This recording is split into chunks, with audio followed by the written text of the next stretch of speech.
ರಚಿತ ಹಾಗೂ ನಿರ್ದೇಶಿಸಿರುವಂತಹ ಅಮೋಘ ವರ್ಷ ನೃಪತುಂಗ, ಅಮೋಘ ವರ್ಷ ನೃಪತುಂಗ, ಅಮೋಘ ವರ್ಷ ನೃಪತುಂಗ. ಕುಸ್ತಿಪಟುಗಳು ಗೆದ್ದರೆ ಮಗ ವೇಷವನ್ನೇ ಗೆದ್ದ ಇತಿಹಾಸವಿದೆ. ತನ್ನ ಮಗ ದೇಶದ್ರೋಹದ ಆರೋಪದಲ್ಲಿ ಭಾಗಿಯಾಗಿದ್ದ ಅಂತ ಗೊತ್ತಾದ ಕೂಡಲೇ ನ್ಯಾಯಾಧೀಶನ ಸ್ಥಾನದಲ್ಲಿ ಕೂತು ಮಗ ಅಂತ ನೋಡದೆ ಮರಣ ದಂಡನೆಯ ತೀರ್ಪು ಕೊಟ್ಟ ಮತ್ತೊಬ್ಬ ರಾಜ ನಮ್ಮ ಪ್ರಪಂಚದ ಇತಿಹಾಸದಲ್ಲಿಯೇ ಇಲ್ಲ. ಅಂತಹ ಅಪರೂಪದ ರತ್ನ, ಕನ್ನಡದ ಕಣ್ಮಣಿ, ಶಾಂತಿಯ ಹರಿಕಾರ, ರಾಷ್ಟ್ರಕೂಟರ ಮುಕುಟಮಣಿ. ಬನ್ನಿ ಹೆಮ್ಮೆಯಿಂದ ಸ್ವಾಗತಿಸೋಣ. ಅವರೇ ರಾಜ ಅಮೋಘ ವರ್ಷ ನೃಪತುಂಗ. ವರ್ಷ ನೃಪತುಂಗ.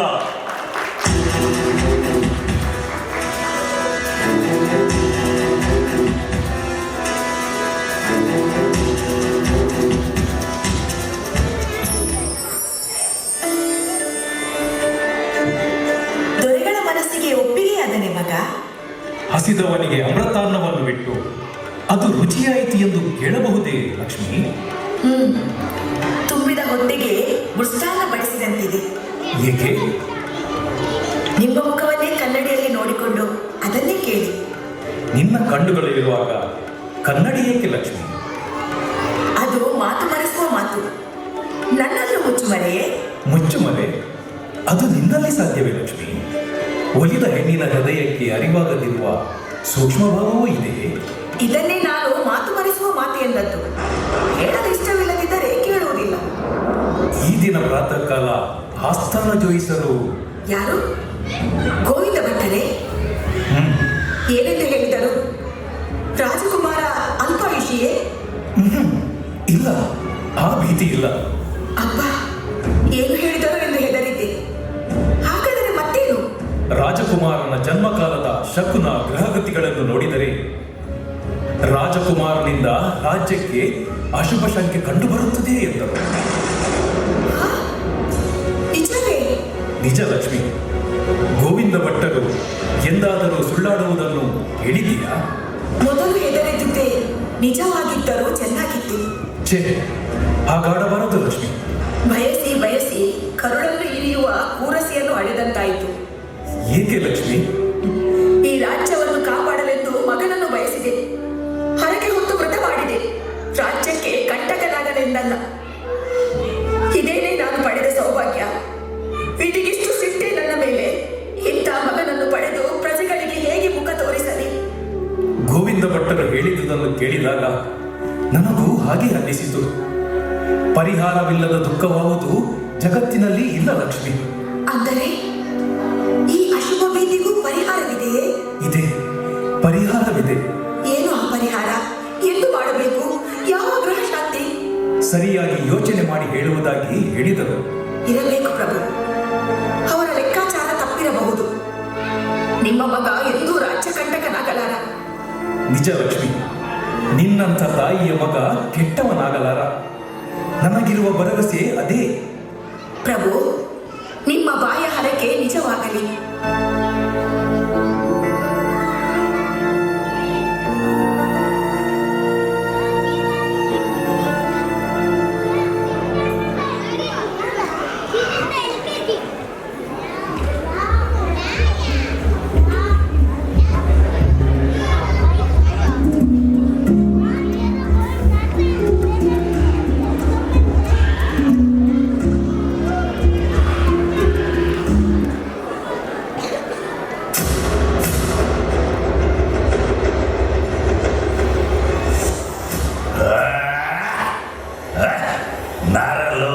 ಚಂದ್ರನಂತೆ, ಸರಸ್ವತಿ ತೀರ್ಥಾವತಾರನಂತೆ ಇವನ ಬಿರುದುಗಳೋ ಇವನ ತನ್ನದೇ ಹೊಗಳು ಭಟ್ಟನಿಂದ ಹೊಗಳಿಸಿಕೊಳ್ಳುವುದೇನು ಮಹಾ. ಕತ್ತಿ ಹಿಡಿದು ಶತ್ರುಗಳ ಜೊತೆಯಲ್ಲಿ ಯುದ್ಧ ಮಾಡಿ ಆಡಳಿತ ನಡೆಸಬೇಕಾದ ರಾಜನೇ ಕೃತಿ ರಚನೆಗೆ ಕೂತರೆ ಆಡಳಿತ ವ್ಯವಸ್ಥೆಯ ಗತಿ. ಕನ್ನಡದ ಮೊದಲ ಕೃತಿ ಕವಿರಾಜ ಮಾರ್ಗ ಇವನೇ ರಚಿಸಿದ್ದನಂತೆ. ರಾಜ್ಯಭಾರ ನಡೆಸಲು ಬಾರದವ ಮತ್ತೇನು ಮಾಡಿಯಾನು? ಬರೆಯಲಿಕ್ಕೆ ಕೂತರೆ ಯಾವುದಾದರೇನು? ಕನ್ನಡವೋ ಸಂಸ್ಕೃತವೋ ಪ್ರಶ್ನೋತ್ತರ ಮಾಲಿಕೆ ಸಂಸ್ಕೃತ ಗ್ರಂಥ ಬೇರೆ ಬರೆದಿದ್ದಾನಂತೆ. ಈ ಶಾಸ್ತ್ರ ವ್ಯಾಕರಣ ಛಂದಸ್ಸಿನಲ್ಲಿ ಇರುವ ನೈಪುಣ್ಯತೆಯನ್ನು ಯುದ್ಧರಂಗದಲ್ಲಿ ತೋರಿಸಲಿ. ಚಕ್ರವರ್ತಿಯಂತೆ ಚಕ್ರವರ್ತಿ ಕಲಿಸುತ್ತೇನೆ, ಇವನಿಗೆ ಸರಿಯಾದ ಬುದ್ಧಿ ಕಲಿಸುತ್ತೇನೆ.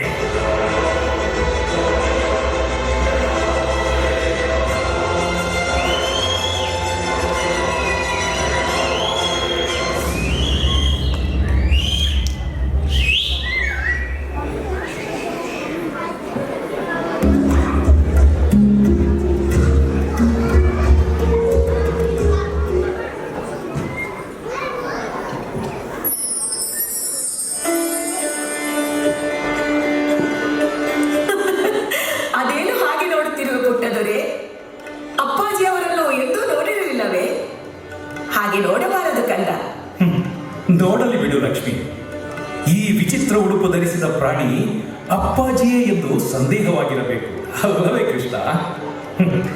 ನೋಡು, ಒಂದಲ್ಲ ಒಂದು ದಿನ ನಿನಗೂ ಈ ಉಡುಪು ಹಾಕುವ ಗ್ರಹಚಾರ ತಪ್ಪಿದ್ದಲ್ಲ. ನೀನೂ ಹಾಕಿಕೊಳ್ಳುತ್ತೀಯ. ನಾನು ಹಾಕಿಕೊಳ್ಳುತ್ತೇನೆ ಅಪ್ಪಾಜಿ, ನನಗೂ ಕೊಡಿ. ಇದರಲ್ಲಿ ನಿನಗಾವುದು ಬೇಕು ಹೇಳು? ಈ ಕವಚವೇ, ಕತ್ತಿಯೇ, ಹಾರವೇ? ಯಾವುದು ಬೇಕು ಹೇಳು? ನನಗೆ ಅದನ್ನು ಕೊಡಿ ಅಪ್ಪಾಜಿ. ಛೀ, ಅದನ್ನು ಕೇಳಬಾರದು ಕೃಷ್ಣ. ನನಗದು ಬೇಕು ಅಪ್ಪಾಜಿ, ನಾನು ಅದನ್ನೇ ಹಾಕಿಕೊಳ್ಳಬೇಕು. ಇದು ಬಹಳ ಭಾರ ಕೃಷ್ಣ. ಇದನ್ನು ಧರಿಸಲು ತುಂಬಾ ಶಕ್ತಿ ಬೇಕು. ನಿನಗೆ ಅದನ್ನು ಧರಿಸುವ ಶಕ್ತಿ ಬಂದಾಗ ನೀನೇ ಇದನ್ನು ಹಾಕಿಕೊಳ್ಳುವೆಯಲ್ಲ. ಆ ದಿನ ನಾನೇ ಇದನ್ನು ನಿನ್ನ ನೆತ್ತಿಯ ಮೇಲೆ ಇಡುತ್ತೇನೆ ಕೃಷ್ಣ. ಇವತ್ತು ಬೇಡ. ನಾನು ಇವತ್ತೇ ಆ ಕಿರೀಟ ಹಾಕಿಕೊಳ್ಳುತ್ತೇನೆ ಅಪ್ಪಾಜಿ. ಕೃಷ್ಣ, ಅದು ಮಹಾರಾಜನ ಕಿರೀಟ, ಅದು ನಿನಗೆ ಬೇಡ. ನಿನಗೆ ಅದಕ್ಕಿಂತ ಒಳ್ಳೆಯ ಕಿರೀಟ ನಾನು ಕೊಡುತ್ತೇನೆ. ಬಾ. ಬೇರೆದು ನನಗೆ ಬೇಡ, ನನಗೆ ಅದೇ ಬೇಕು. ಬೇಡ ಎನ್ನುವುದನ್ನು ಕೇಳಬಾರದು ಕೃಷ್ಣ. ಕೃಷ್ಣ, ಇದು ನನ್ನದಲ್ಲ. ಯಾರೋ ನನಗೆ ಇದನ್ನು ಕೊಟ್ಟಿದ್ದಾರೆ. ಒಂದು ದಿನ ಅವರೇ ಇದನ್ನು ನಿನಗೂ ಕೊಡುತ್ತಾರೆ. ಅಲ್ಲದೆ ಇದಕ್ಕೆ ಅಷ್ಟು ಅಪೇಕ್ಷೆ ಪಡಬಾರದು. ಇದರ ತುಂಬ ಬರೀ ಮುಳ್ಳೇ ಇದೆ. ಮುಳ್ಳಿಲ್ಲ, ಸುಳ್ಳು. ನನಗೆ ಕೊಡಬಾರದು ಅಂತ ಹಾಗೆ ಹೇಳುತ್ತಿದ್ದೀರಿ. ನನಗೆ ಇದರ ಮೇಲೆ ಇದಕ್ಕಾಗಿ ಸುಳ್ಳಾಡುವಷ್ಟು ಆಸೆ ಇಲ್ಲ ಕೃಷ್ಣ. ಎಂದಾದರೂ ಇದು ನಿನ್ನದೇ. ಇದೇ ನಿನ್ನ ಬಳಿ ಬರುವವರೆಗೂ ಸುಮ್ಮನಿರು. ಎಂದೋ ಎಲ್ಲ ಬೇಡ, ಅದು ನನಗೆ ಇವತ್ತೇ ಬೇಕು. ಮಾತು ಅತಿಯಾಯಿತು ಕೃಷ್ಣ. ಸ್ವಲ್ಪ ಸುಮ್ಮನಿರು ಲಕ್ಷ್ಮಿ.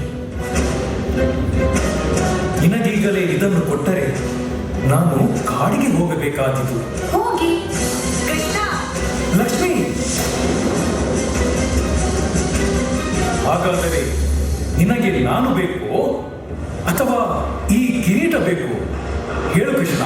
ಕಿರೀಟ ಬೇಕು. ಕೃಷ್ಣ, ನೀನು ಮಗನಲ್ಲ, ಹೊಟ್ಟೆಯಲ್ಲಿ ಹುಟ್ಟಿದ ವಿಷಕ್ರಿಮಿ. ಯಾರಲ್ಲಿ? ಏನಪ್ಪಣೆ ದೇವಿ? ಯುವರಾಜನನ್ನು ಕರೆದುಕೊಂಡು ಹೋಗು.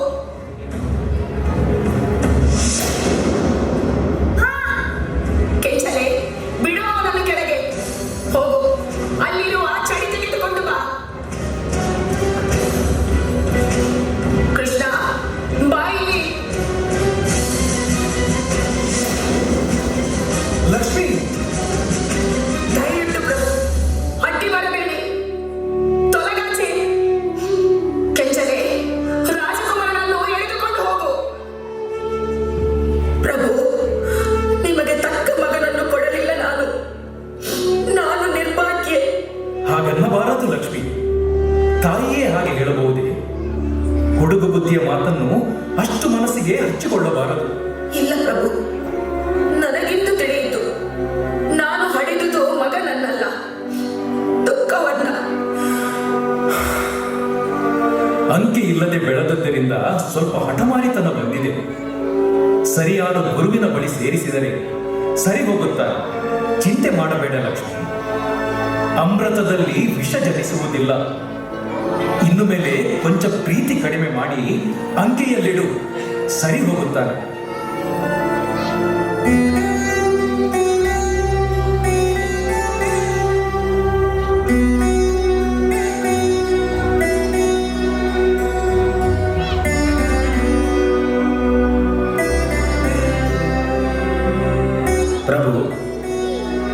ರಾಜಕುಮಾರರಿಗೆ ಪಾಠ ಹೇಳುವುದು ನನ್ನಿಂದ ಆಗದ ಕೆಲಸ, ಮನ್ನಿಸಬೇಕು. ಏನಾಯ್ತು ಆಚಾರ್ಯರೇ? ಏನೂ ಇಲ್ಲ ಪ್ರಭು. ಏನೋ ಆಗಿದೆ. ನೀವೇನೋ ವಿಷಯವನ್ನು ನಮ್ಮಿಂದ ಮುಚ್ಚಿಡುತ್ತಿದ್ದೀರಿ. ಆಚಾರ್ಯರೇ, ಏನಿದ್ದರೂ ನಿಶ್ಶಂಕೆಯಿಂದ ಹೇಳಿ. ರಾಜಕುಮಾರರ ವಿಷಯವೆಂದು ಸಂಕೋಚ ಪಡಬೇಕಾಗಿಲ್ಲ. ನಿಮ್ಮ ವಿಷಯದಲ್ಲೇನಾದರೂ ತಪ್ಪು ನಡೆದುಕೊಂಡರೆ? ಇಲ್ಲ ಪ್ರಭು, ಅವರಿಗೆ ಪಾಠ ಹೇಳುತ್ತೇವೆ ಎಂದು ಬಂದದ್ದು ನಮ್ಮದೇ ತಪ್ಪಾಯಿತು. ನಮ್ಮಿಂದ ಅವರು ಕಲಿಯಬೇಕಾದ್ದೇನೂ ಇಲ್ಲ. ಅಂದರೆ? ನಿಜ ಪ್ರಭು, ಎಲ್ಲ ಪಾಠಗಳಿಗಿಂತಲೂ ದೊಡ್ಡದಾದ ಪಾಠವನ್ನು ರಾಜಕುಮಾರರು ಕಲಿತಿದ್ದಾರೆ. ಯಾವ ಪಾಠವನ್ನು? ತಾವು ರಾಜಕುಮಾರರು, ಉಳಿದವರು ತಮ್ಮ ಆಶ್ರಿತ ವರ್ಗ ಎಂಬ ಪಾಠ ಅವರು ಕಲಿತಿದ್ದಾರೆ ಪ್ರಭು. ಆ ಪಾಠ ಬೆಳೆದ ನೆಲದಲ್ಲಿ ಬೇರಾವ ಪಾಠವೂ ನಾಟುವುದಿಲ್ಲ. ದೊರೆಗಳ ಅಪ್ಪಣೆಯಾದರೆ ಒಂದು ಮಾತು ಭಿನ್ನವಿಸಿಕೊಳ್ಳುತ್ತೇನೆ. ಹೇಳಿ ಆಚಾರ್ಯರೇ. ರಾಜಕುಮಾರರ ವಿಷಯದಲ್ಲಿ ನಾವು ಹೇಳುವುದಿಷ್ಟೇ ಮಹಾಪ್ರಭು. ಅರಮನೆಯ ವಾತಾವರಣ ತಪ್ಪಿಸುವವರೆಗೂ ಅವರಿಗೆ ವಿದ್ಯೆ ಹತ್ತುವುದಿಲ್ಲ. ಹಾಗೆ ರಾಜಕುಮಾರರಿಗೆ ಯಾರಲ್ಲಿ ಗೌರವವಿದೆಯೋ ಅವರನ್ನು ಗುರುಗಳಾಗಿ ನೇಮಿಸಿ. ತಾವು ನನ್ನಲ್ಲಿ ಏನೋ ನಂಬಿಕೆ ಇಟ್ಟು ದೊಡ್ಡ ಜವಾಬ್ದಾರಿಯ ಕೆಲಸವನ್ನು ಒಪ್ಪಿಸಿದ್ದೀನಿ. ಪ್ರಭುವಿನ ಭರವಸೆಗೆ ತಕ್ಕವನಾಗಲಿಲ್ಲ ನಾನು. ಮನ್ನಿಸಬೇಕು. ಅಪ್ಪಣೆಯಾದರೆ ಹೋಗಿ ಬರುತ್ತೇನೆ. ರಾಜಕುಮಾರರಿಗೆ ನಾವು ಬುದ್ಧಿ ಹೇಳುತ್ತೇವೆ. ಆಚಾರ್ಯರೇ, ದುಡುಕಿ ಅವಿನಯತೆಯ ಮಾತಾಡಿದ್ದರೆ ಕ್ಷಮಿಸಿ. ಮತ್ತೊಂದು ಬಾರಿ ಪ್ರಯತ್ನ ಮಾಡಿ. ಅದರಿಂದ ಉಪಯೋಗವಾಗುವುದಿಲ್ಲ ಪ್ರಭು. ಶಿಷ್ಯನಿಗೆ ಗುರುವಿನಲ್ಲಿ ಗೌರವವಿಲ್ಲವಾದಲ್ಲಿ ವಿದ್ಯೆ ವಿಕಾಸವಾಗುವುದಿಲ್ಲ. ಆದ್ದರಿಂದ ಈ ಪ್ರಯತ್ನ ಬೇಡ. ನಮಗಿನ್ನು ಅಪ್ಪಣೆಯೇ. ಸ್ವಲ್ಪ ತಡೆಯಿರಿ ಆಚಾರ್ಯರೇ.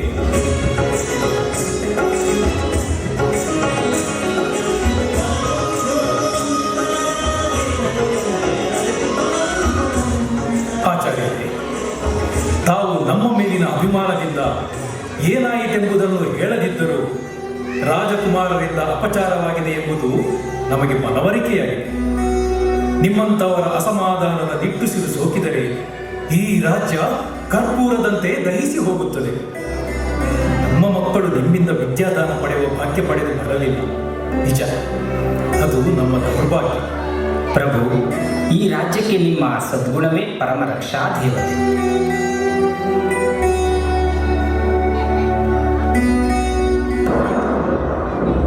ಅಪ್ಪಾಜಿ, ಆಚಾರ್ಯರು ಹೋದರೆ?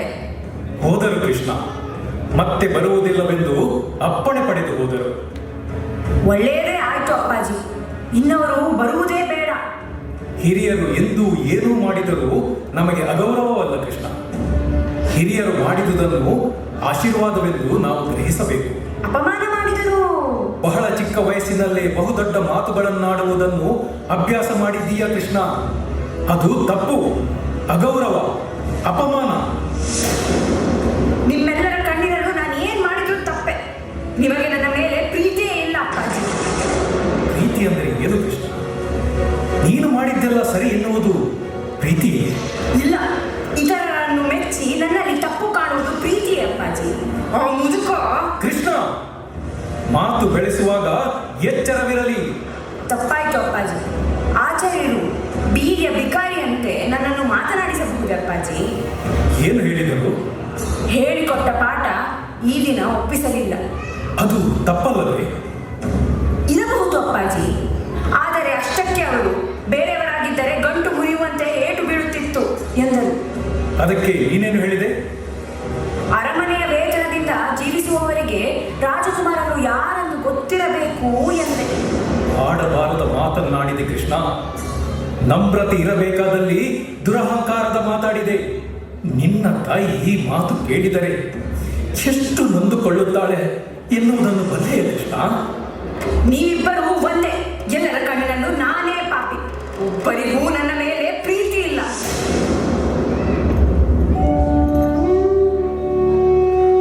ಅಯ್ಯೋ ನಿರ್ಭಾಗ್ಯ, ನಿರ್ಭಾಗ್ಯ, ನಿರ್ಭಾಗ್ಯ ನೀನಲ್ಲ ಕೃಷ್ಣ, ನೀನಲ್ಲ. ಬಯಸಿ ಬಯಸಿ ನಿನ್ನಂತ ಮಗನನ್ನು ಪಡೆದ ನಾನು ನಿರ್ಭಾಗ್ಯ.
ನಿಮಗೆ ಹೇಳುವುದಿತ್ತು, ಹಾಗಾಗಿ ಹೇಳಿ ಕಳಿಸಿದೆ.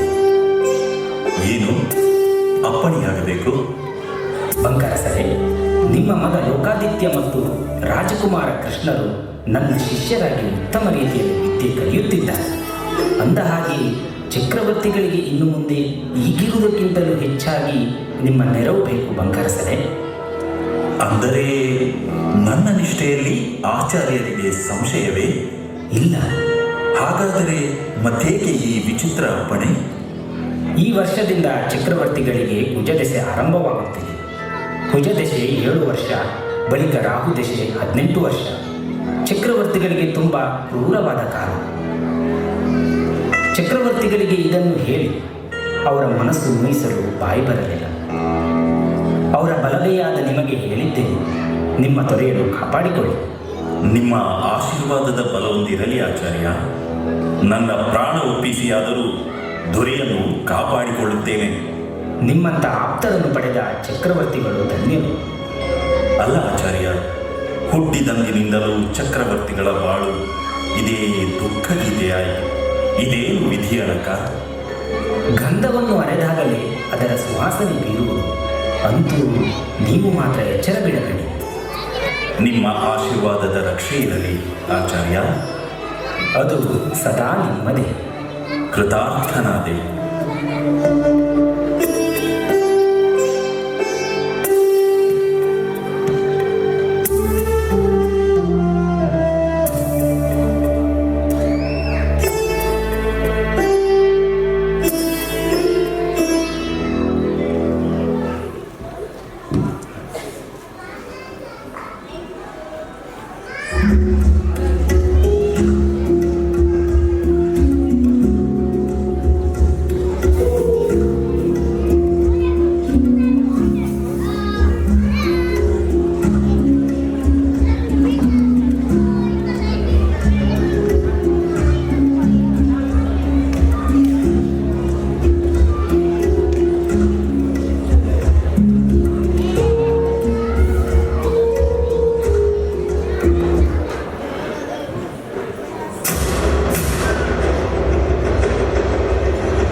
ನಮ್ಮ ಸ್ನೇಹವಿರುವುದು ಗಂಗರಲ್ಲಿ.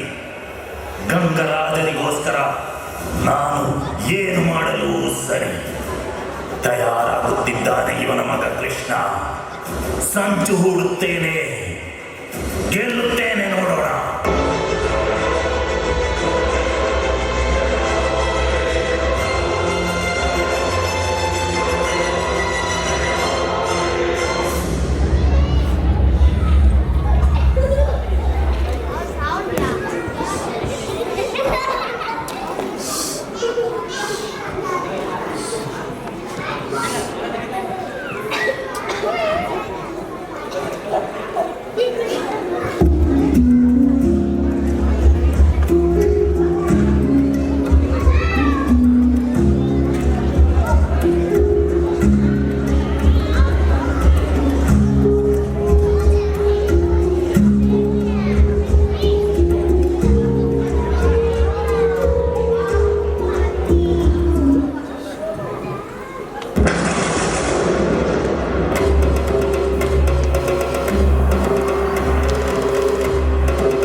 ನಿಮಗೆ ಕೋಟಿ ವರ್ಷ ಆಯಸ್ಸು ಕೊಡಬೇಕು ಕಾವಂತ್.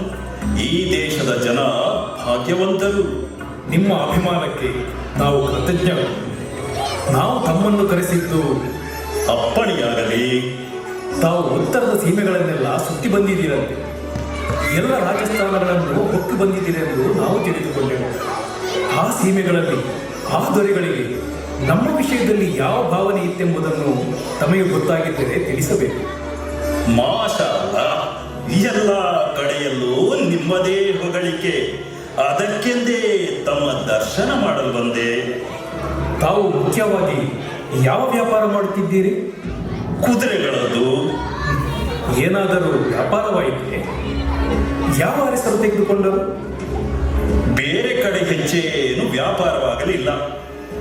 ಕನ್ಯಾಕುಬ್ಜದ ಅರಸರು ಮಾತ್ರ 2,000 ಕುದುರೆಗಳು ಬೇಕು ಎಂದರು. ಹೌದೇ? ಎಂಥ ಕುದುರೆಗಳು ಬೇಕೆಂದು ಹೇಳಿದರು? ದೀರ್ಘ ಪ್ರವಾಸ ಮಾಡಿಯೂ ದಣಿಯದಂತಹ ವೇಗವಾಗಿ ಓಡುವ ಕುದುರೆಗಳು ಬೇಕು. ಆದಷ್ಟು ಬೇಗ ತರಿಸಿಕೊಡುವ ಏರ್ಪಾಡು ಮಾಡಿ ಎಂದರು. ಅವರೇನೋ ಯುದ್ಧಕ್ಕೆ ಸಿದ್ಧತೆ ಮಾಡಿಕೊಳ್ಳುವಂತಿದೆ. ಹೌದೇ? ಹಾಗೆಂದು ಹೇಳಿದರೆ ಆ ವಿಷಯ ಎಲ್ಲಿಯಾದರೂ ಹೇಳುತ್ತಾರೆಯೇ? ಅವರಾಡಿದ ಮಾತಿನ ಮೇಲೆ ಅರ್ಥ ಮಾಡಿಕೊಂಡೆ. ತಾವು ನಮಗಾಗಿ ಒಂದು ಕೆಲಸ ಮಾಡಬೇಕು. ಏನು? ಮತ್ತೆ ತಾವು ಕನ್ಯಾಕುಬ್ಜದತ್ತ ಹೋಗುವ ಸಂಭವ ಇದೆ ಅಲ್ಲದೆ? ಮಾಷಾ ಅಲ್ಲಾಹ್, ಇದೆ ಪ್ರಭುಗಳೇ. ಹಾಗೆ ಹೋದರೆ ಈ ಯುದ್ಧದ ಸಿದ್ಧತೆ ಯಾರ ಮೇಲೆ ಎಂಬುದನ್ನು ತಿಳಿಯಲು ಪ್ರಯತ್ನ ಮಾಡಿ. ತಿಳಿದು ಬಂದರೆ ನಮಗೆ ತಿಳಿಸುತ್ತೀರಾ? ಏಕೆ ನಗುತ್ತಿದ್ದೀರಿ? ಅಂತೂ ನಮ್ಮ ಸುಲೇಮಾನರು ತಮ್ಮ ಗೂಢಾಚಾರರಾಗಬೇಕೆಂಬುದು ಬಾದಶಾಹರ ಇಚ್ಛೆ ಅಂತಿದೆ. ನಿಜ. ಆದರೆ ಈ ರೀತಿ ಮರೆಯಲ್ಲಿ ಪರರ ವಿಷಯ ತಿಳಿಯುವುದು ನಮಗೂ ಒಪ್ಪದ ವಿಷಯ. ಆದರೆ ಏನು ಮಾಡುವುದು ಕಾಜಿಗಳೇ? ನಮಗೆ ಈ ಸುದ್ದಿ ಸಂಗ್ರಹವೂ ಬೇಡ, ಸಮರವೂ ಬೇಡ. ಆದರೆ ನಾವು ಬೇಡವೆಂದರೂ ಬೇರೆಯವರು ಬಿಡದಿರುವಾಗ ಏನು ಮಾಡುವುದು? ಪರಿಣಾಮ ಏನಾಗುವುದೆಂದು ತಿಳಿದು ಅವರೇಕೆ ಮೇಲೆ ಬೀಳುವ ಪ್ರಯತ್ನ ಮಾಡುತ್ತಾರೋ ನಾನರಿಯೆ. ಆದರೂ ಸುಲೇಮಾನರಿಗೆ ನಮ್ಮ ಮಾತು ಅಪ್ರಿಯವಾದರೆ ಆ ಮಾತನ್ನು ಮರೆತು ಮನ್ನಿಸಿ. ಗೂಢಾಚಾರ ಕೆಲಸ ಮಾಡುವುದು ನನಗೂ ಇಷ್ಟವಿಲ್ಲ ಬಾದಶಃ. ಆದರೂ ತಾವು ನಮ್ಮ ಮಿತ್ರರಂತೆ. ಗೊತ್ತಾದ ವಿಚಾರ ತಮಗೆ ಖಂಡಿತವಾಗಿಯೂ ತಿಳಿಸುತ್ತೇನೆ. ಅಷ್ಟು ಮಾಡಿದರೆ ನಮಗೂ ನಮ್ಮ ರಾಜ್ಯಕ್ಕೂ ಮಹದುಪಕಾರ ಮಾಡಿದಂತಾಗುತ್ತದೆ. ಈ ವಿಶ್ವಾಸಕ್ಕೆ ನಾವು ಚಿರಋಣಿಗಳು. ನಮ್ಮಿಂದ ತಮಗೆ ಯಾವುದೇ ರೀತಿಯ ಸಹಾಯವಾಗುವುದಿದ್ದರೆ ಸಂಕೋಚವಿಲ್ಲದೆ ತಾವು ತಿಳಿಸಿ. ಮಾಷಾ ಅಲ್ಲಾಹ್. ಬಾದಶಹರಿಗೆ ನಮ್ಮ ಮೇಲೆ ಅಷ್ಟು ಪ್ರೀತಿ ಇದ್ದರೆ ಇಲ್ಲೊಂದು ಅಂಗಡಿ ತೆಗೆಯಲು ನಮಗೆ ಅಪ್ಪಣೆಪಡಿಸಬೇಕು. ಸರಿ, ಆಗಲಿ. ವಿಜಯಾದಿತ್ಯರೊಂದಿಗೆ ಮಾತಾಡುತ್ತೇವೆ. ಮಾಷಾ ಅಲ್ಲಾಹ್.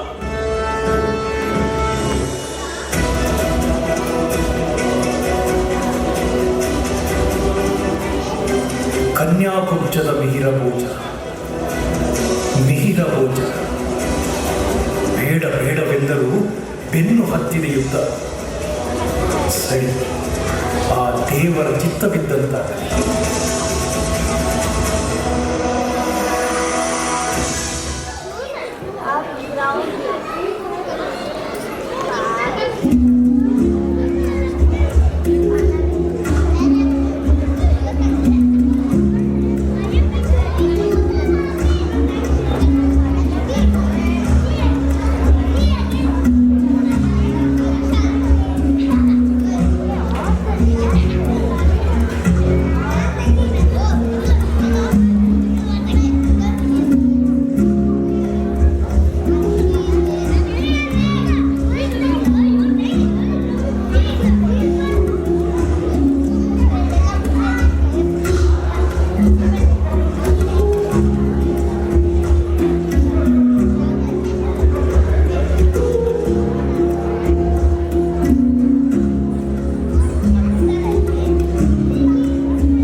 ಹೋಗಿ ಬರುವೆಯಲ್ಲ. ಈಗೇನು ಅವಸರ? 1 ವರ್ಷವಾಗಲಿ ಮೊಮ್ಮಗನ ಜನ್ಮದಿನೋತ್ಸವಕ್ಕೆ ಹೋಗುವೆಯಂತೆ. ಮೊಮ್ಮಗನ ಜನ್ಮದಿನೋತ್ಸವಕ್ಕೂ ಹೋಗಬೇಕು. ಆಗ ಒಬ್ಬಳೇ ಹೋಗುವುದಿಲ್ಲ, ನೀವು ಜೊತೆಗೆ ಬರಬೇಕು. ಆದರೆ ಈಗ ನಾನೊಬ್ಬಳೇ ಹೋಗಿ ಬರುತ್ತೇನೆ. ಲಕ್ಷ್ಮಿ, ಈಗೇನು ಅಷ್ಟು ಅವಸರ? ಮಗಳು ಮೊಮ್ಮಗನೊಡನೆ ಮಾಯವಾಗುತ್ತಾಳೆ. ಶಂಕಳಿಗೆ ಸುಖಪ್ರಸವವಾದರೆ ನಾನೇ ಬಂದು ಕೈಯಾರ ಸೇವೆ ಮಾಡುವೆನೆಂದು ಕಾಮಾಕ್ಷಿ ದೇವಿಗೆ ಹರಕೆ ಹೊತ್ತಿದ್ದೆ. ಈಗ ಹೋಗಿ ಹರಕೆ ಒಪ್ಪಿಸಿ ಬರುತ್ತೇನೆ. ಲಕ್ಷ್ಮಿ, ಪ್ರವಾಸದಿಂದ ನಿನಗೆ ತೊಂದರೆಯಾಗುವುದಿಲ್ಲವೇ? ಅದಲ್ಲದೆ ಜೊತೆಗೆ 6 ತಿಂಗಳ ಮಗು ಬೇರೆ. ತನ್ನ ಸೇವೆಗೆ ಬರುವವರ ಯೋಗಕ್ಷೇಮ ಕಾಮಾಕ್ಷಿ ದೇವಿಗೆ ಸೇರಿದ್ದು. ಲೋಕಮಾತೆಯಾದವಳಿಗೆ ನಮ್ಮಿಬ್ಬರನ್ನು ರಕ್ಷಿಸಿಕೊಳ್ಳುವ ಶಕ್ತಿ ಇಲ್ಲವೇ? ಎಲ್ಲಾ ಭಾರವನ್ನು ಆಕೆಯ ಮೇಲೆ ಹಾಕಿ ಅಪ್ಪಣೆ ಕೊಡಿ ಪ್ರಭು. ಹರಕೆ ಸಲ್ಲಿಸುವುದು ತಡವಾಗಬಾರದು. ಸರಿ ಲಕ್ಷ್ಮಿ, ಹೋಗಿ ಬರಲು ಅಪ್ಪಣೆಯೇ ಪ್ರಭು.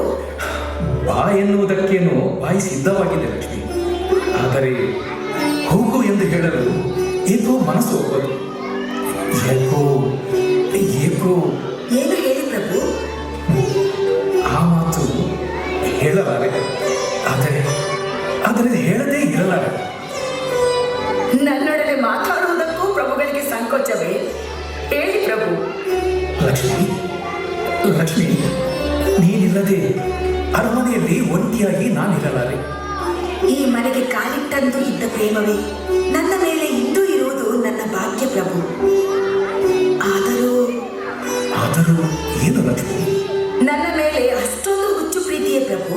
ಲಕ್ಷ್ಮಿ, ಈ ಜಗತ್ತಿನಲ್ಲಿ ನಾವು ಪ್ರೀತಿಸುವ ವಿಷಯ ಅದೆಷ್ಟೋ ಇವೆ. ಆದರೆ ಆ ಹುಚ್ಚು ಇರುವುದು ನಿನ್ನದೊಂದೇ. ಬೇಗ ಬಂದು ಬಿಡು ಲಕ್ಷ್ಮಿ. ಬಹಳ ದಿನ ಅಗಲಿ ಇರಲಾರೆ. ಮಗಳ ಮೋಹದಲ್ಲಿ ಇನ್ನು ನೀನು ನನ್ನನ್ನು ಮರೆತು ಬಿಡಬೇಡ. ನೀವು ಹೀಗೆ ಮಾತಾಡುತ್ತಿದ್ದರೆ ಹೋಗಬೇಕೆನ್ನುವ ಮನಸ್ಸಿನ ನಿರ್ಧಾರ ನಿಲ್ಲಲಾರದು ಪ್ರಭು. ಸರಿ ಲಕ್ಷ್ಮಿ, ಹೋಗಿ ಬಾ. ಆದರೆ ಬೇಗ ಬಂದು ಬಿಡು. ಅರಮನೆಯನ್ನು ಬಹುದಿನ ಕಾಯಿಸಬೇಡ. ಆಗಾಗ ರಾಜಕುಮಾರನನ್ನು ವಿಚಾರಿಸುತ್ತೀರಿ. ಗುರುಕುಲದಲ್ಲಿರುವ ಅವನನ್ನು ಮರೆಯಬೇಡಿ.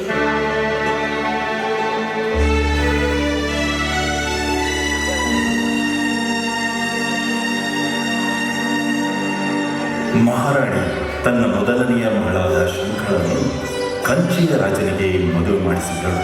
ಶಂಕಾದೇವಿ ಗಂಡು ಮಗುವಿನ ತಾಯಿಯಾಗಿದ್ದಳು.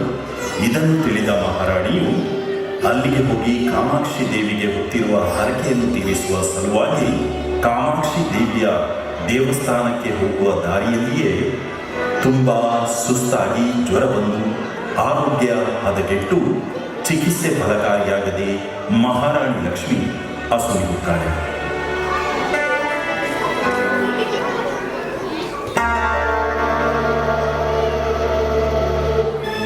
ಮಹಾಪ್ರಭುಗಳಿಗೆ ವಂದನೆಗಳು.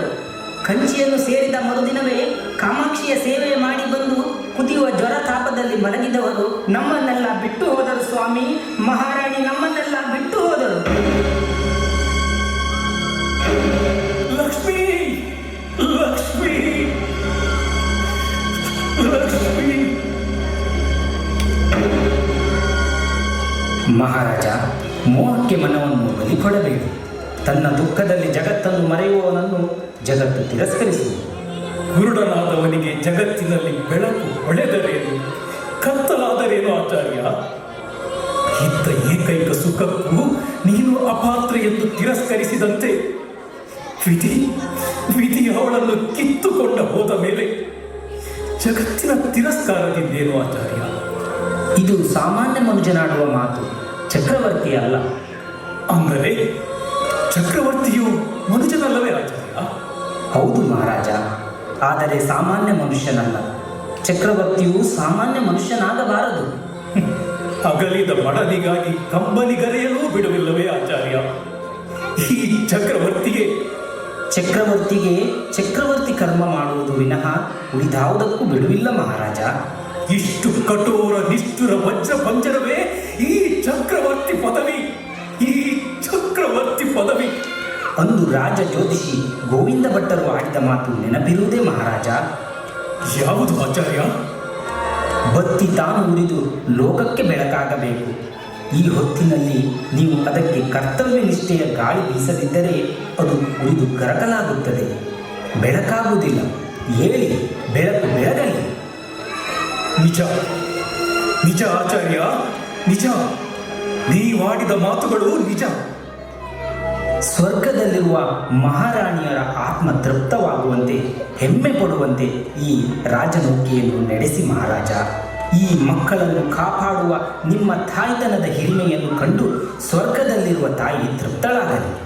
ನಿಜ ನಿಜ ಆಚಾರ್ಯ, ನಿಜ.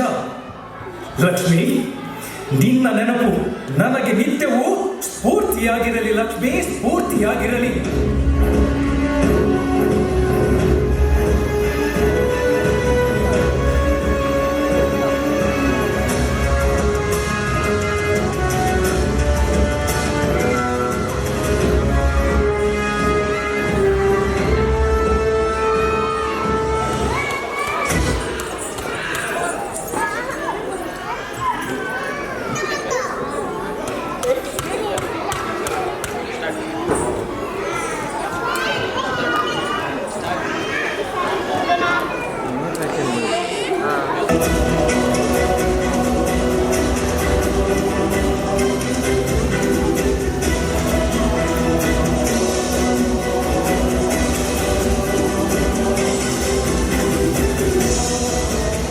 ಕೃಷ್ಣನಿಗೆ ಯುವರಾಜ್ಯಾಭಿಷೇಕ ಮಾಡಿಸಬೇಕು ಎನ್ನುತ್ತಿರುವಾಗಲೇ ಮರುಕಚ್ಚದತ್ತ ವೀರಭೋಜನ ಸೇನೆ ಸೌರಾಷ್ಟ್ರಕ್ಕೆ ದಾಳಿ ಮಾಡಿರುವ ಸುದ್ದಿ. ಸೌರಾಷ್ಟ್ರದ ಕರ್ಕ ಸುವರ್ಣ ವರ್ಷರು ವೈರಿಗಳ ದಾಳಿಯನ್ನು ಪ್ರತಿ ಬಾರಿಯೂ ತಡೆದು ತಾನು ಜರ್ಜರಿತನಾದರೂ ನಮ್ಮ ಮಾನ್ಯಕೀಟವನ್ನು ಕಾಪಾಡಿದ್ದಾರೆ. ಸೌರಾಷ್ಟ್ರದ ಮೇಲಾದ ದಾಳಿ ರಾಷ್ಟ್ರಕೂಟ ರಾಜ್ಯದ ಮೇಲೆ ದಾಳಿ ಮಾಡಲು ಮೊದಲ ಹೆಜ್ಜೆ. ಹಾಗಾಗಿ ಸೌರಾಷ್ಟ್ರದ ಸಹಾಯಕ್ಕಾಗಿ ಸೇನೆಯ ಸಂಗ್ರಹ ಮಾಡಲು ಆದೇಶ ಹೊರಡಿಸಿದ್ದೇವೆ. ಆದರೆ ಅದಕ್ಕೆ ತಕ್ಕ ಸೇನಾಧಿಪತಿಯನ್ನು ಆರಿಸುವ ಹೊಣೆ ನಮ್ಮಲ್ಲಿದೆ. ಬಂಕರಸರ ಪ್ರತಿನಿಧಿಯಾಗಿ ಅವರ ಮಗ ಲೋಕಾದಿತ್ಯ, ವೆಂಗಿಯರಸರು ಕಳಿಸಿದ ಪಡೆಯ ನಾಯಕನಾದ ಪಾಂಡುರಂಗ, ಛೇದಿಯವರ ಪಡೆಯ ದಂಡನಾಯಕ ಶಂಕರಗಣ, ನೊಳಂಬ ಬಲದ ನಾಯಕ ಮುಂಗಿ, ಹೀಗೆ ಹಲವರು ಬಂದಿದ್ದಾರೆ. ಯಾರಿಗೂ ಅಸಮಾಧಾನವಾಗದೆ, ಯಾರ ವಿಷಯದಲ್ಲೂ ಚಕ್ರವರ್ತಿಯು ಪಕ್ಷಪಾತ ತೋರಿಸಿದರು ಎನ್ನುವಂತಾಗದೆ, ಎಲ್ಲರಿಗೂ ತೃಪ್ತಿಕರವಾಗುವಂತೆ ಇತ್ಯರ್ಥವಾಗಲೇಬೇಕು. ಆದರೆ ಹೇಗೆ ಮಾಡುವುದು? ಮಹಾರಾಜ, ಭರತೋಕ್ತ ರಾಜನೀತಿಯ ಪ್ರಕಾರ ಸೇನಾಧಿಪತಿಯನ್ನು ಆರಿಸಲು ಒಂದು ಮಾರ್ಗವಿದೆ. ಅದಾ ವಿಧಾನ ಆಚಾರ್ಯ? ಓಲದ ಸಾಲೆಯ ಮುಂದಿನ ಅಂಗಳದ ನಡುವೆ ಅಷ್ಟು ಅಗಲಕ್ಕೆ ಸಸಿಗಳನ್ನು ನಡೆಸಿ, ನೀರು ಹಾಕಿಸಿ, ಅದರ ಇಬ್ಬದಿಯಲ್ಲೂ ಕಿರಿದಾದ ಮಾರ್ಗವನ್ನು ಬಿಟ್ಟು ಆ ಮಾರ್ಗದ ಮೂಲಕವೇ ಸೇನಾಧಿಪತ್ಯ ಪಡೆಯಲಿಚ್ಛಿಸುವವರು ನಡೆಯಬೇಕೆಂದು ಅಪ್ಪಣೆ ಕೊಡಿ. ಯಾರು ಕಿರಿದಾದ ಆ ಮಾರ್ಗದಲ್ಲಿ ಸಸಿಗಳನ್ನು ತುಳಿಯದೆ ಬರುವರೋ ಅವರನ್ನು ಆರಿಸಿ. ಈ ಪರೀಕ್ಷೆಯಿಂದ ಸಂಗ್ರಾಮ ನಿರ್ವಹಣಾ ಸಾಮರ್ಥ್ಯ ಗೊತ್ತಾಗುವುದೇ ಆಚಾರ್ಯ? ಹಾಗಲ್ಲ ಮಹಾರಾಜ, ಈ ಸಸಿ ನಾಟಿರುವ ಭೂಮಿ ಪ್ರಜಾಕೋಟಿಗೆ ಸಂಕೇತ. ಸೇನೆ ಹೊರಡುವುದು ಶತ್ರು ಸಂಹಾರಕ್ಕೆ ವಿನಃ ಪ್ರಜಾಪೀಡನೆಗಲ್ಲ. ಈ ಅರಿವಿದ್ದವನು ಪ್ರಜಾಪೀಡಕನಾಗುವುದಿಲ್ಲ. ಸೇನೆಗೂ ಪ್ರಿಯನಾಗಿ ಶತ್ರು ಸಂಹಾರ ಕಾರ್ಯದಲ್ಲಿ ದಕ್ಷನಾಗುತ್ತಾನೆ. ಇದರ ಪರಿಣಾಮ ನಿಮಗೆ ಸೂಕ್ತವೆಂದು ಕಂಡು ಬರದೇ ಹೋದರೆ ಆಗ ಬೇರೆ ದಾರಿ. ಸರಿ, ಹಾಗೇ ಮಾಡಿ ನೋಡೋಣ.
ಪೀಠ ರಾಜಕುಮಾರರಿಗೆ ಯುವರಾಜಾಭಿಷೇಕವಾದ ಮೇಲೆ ಅದರಲ್ಲಿ ಮಂಡಿಸಬಹುದು. ಇತರರಿಗೆ ಅವರ ಸ್ಥಾನವನ್ನು ತೋರಿಸುವ ಆಸ್ಥಾನ ಕರಣಿಕರಿಗೆ ತಮ್ಮ ಸ್ಥಾನದ ಅರಿವಿರಬೇಕು. ಎಚ್ಚರದಿಂದ ಮಾತಾಡಿ, ಇಲ್ಲವಾದರೆ ರಾಜಕುಮಾರರು ಆಸ್ಥಾನ ಕರಣಿಕರ ಮಾತನ್ನು ಉಲ್ಲಂಘಿಸಲಾಗದು. ಸಭಾ ಗೌರವವನ್ನು ರಕ್ಷಿಸುವಂತೆ ಕಾಪಾಡುವ ಕಾರ್ಯ ಅವರದು. ನಿಮಗಾಗಿ ಮೀಸಲಿರುವ ಸ್ಥಳದಲ್ಲಿ ಕುಳಿತುಕೊಳ್ಳಿ. ಅಪ್ಪಾಜಿ. ಚಕ್ರವರ್ತಿಗಳಾಡಿದ ಮಾತಿಗೆ ಎದುರಾಡುವುದು ಸಭಾ ಸಂಪ್ರದಾಯವಲ್ಲ. ರಾಜಕುಮಾರರಿಗೆ ಸಭಾ ಸಂಪ್ರದಾಯವನ್ನು ಪಾಲಿಸಲು ಇಚ್ಛೆ ಇಲ್ಲದಿದ್ದರೆ ಇಲ್ಲಿಂದ ತೆರಳಬಹುದು. ಇದು ನಮಗೆ ಅಪ್ಪಣೆಯೇ ಅಪ್ಪಾಜಿ. ಅಪ್ಪಾಜಿಯವರದ್ದಲ್ಲ, ಚಕ್ರವರ್ತಿಗಳದ್ದು. ರಾಜಕುಮಾರರು ಆಸ್ಥಾನ ಕರಣಿಕರ ವ್ಯವಸ್ಥೆಗೆ ಮನ್ನಣೆ ಕೊಡುವುದಾದರೆ ಕೋಲಗದಲ್ಲಿ ಇರಬಹುದು, ಇಲ್ಲವಾದರೆ ತೆರಳಬಹುದು. ರಾಜಕುಮಾರರಿಗಿಂತ ಆಸ್ಥಾನ ಕರಣಿಕರ ವ್ಯವಸ್ಥೆ ಹೆಚ್ಚಿನದೇ ಅಪ್ಪಾಜಿ. ರಾಜಕುಮಾರರ ಸಮಸ್ಯೆಯನ್ನು ಬಗೆಹರಿಸಲು ನಾವು ಓಲಗ ಕರೆದಿಲ್ಲ. ಕಡೆಯ ಬಾರಿಗೆ ಹೇಳುತ್ತೇವೆ, ಹೆಚ್ಚು ಮಾತನಾಡುವುದು ದಂಡಾರ್ಹವಾದ ಅಪರಾಧವಾಗುತ್ತದೆ. ರಾಜಕುಮಾರರು ಅದಕ್ಕೆ ಅವಕಾಶ ಕೊಡದಿರುವುದೇ ಮೇಲು. ಮಹಾಪ್ರಭು, ಸೇವಕನ ಅಪರಾಧವನ್ನು ಮನ್ನಿಸಬೇಕು. ಅವರವರಿಗೆ ವಿಧಿಸಿದ ಕರ್ತವ್ಯವನ್ನು ಅವರವರು ಮಾಡುವುದು ಅಪರಾಧವಲ್ಲ. ನಿಮ್ಮ ಕರ್ತವ್ಯವನ್ನು ನೀವು ಪಾಲಿಸಿದ್ದೀರಿ, ನಿಮಗೆ ಅಭಿನಂದನೆಗಳು. ಸಭೆಯ ಮುಂದಿನ ಕಾರ್ಯ ಸಾಗಲಿ. ಚೇತಿಯವರ ಪಡೆಯ ದಂಡನಾಯಕ ಶಂಕರಗಣರು,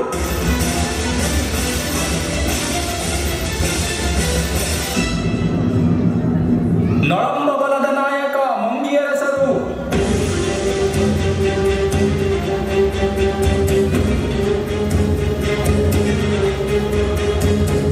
ಬಂಕರಸರ ಪ್ರತಿನಿಧಿಯಾದ ಮಗ ಲೋಕಾದಿತ್ಯ,